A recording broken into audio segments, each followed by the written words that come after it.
Şəhərdə nə qədər adam var, amma yalnızlığında boğulub. Kimi içində fırtınalar, kimi içində qorxu. Yaşayırlar daş qəfəsində, kimilər ümidlərində boğulub. Sönülüdü üzdə təbəssümlər, bu şəhərdə kimsə yoxdur. Şəhərdə nə qədər adam var, amma yalnızlığında boğulub. Kimi içində fırtınalar, kimi içində qorxu. Yaşayırlar daş qəfəsində, kimilər ümidlərində boğulub. Sönülüdü üzdə təbəssümlər, bu şəhərdə kimsə yoxdur. Bu həyat necə bir drama, sığışır bir neçə plana. Bizi böyüdüblər, sonra biz böyüdürük, kimisə bu beləcə fırlanır.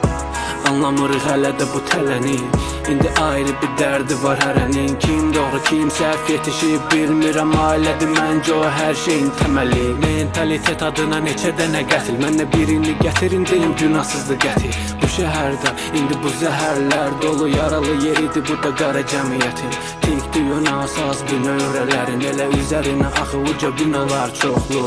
Sayımız var kağız üstündə, amma bu şəhərdə kimsə yoxdur. Şəhərdə nə qədər adam var, amma yalnızlığında boğulub.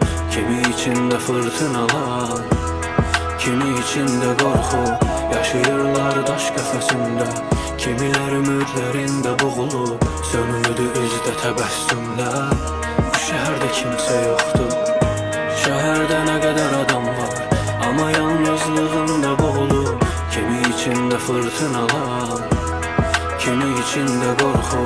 Yaşayırlar daş qəfəsində, kimilər ümidlərində boğulub. Sönülüdü üzdə təbəssümlər, bu şəhərdə kimsə yoxdur.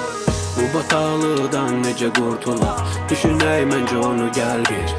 Çıxır həyatından onu bir, 11-i gedir geri onu gəlmir.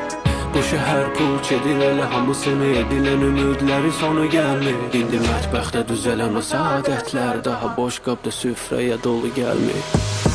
Şəhərdə nə qədər adam var, amma yalnızlığında boğulub. Kimi içində fırtınalar, kimi içində qorxu.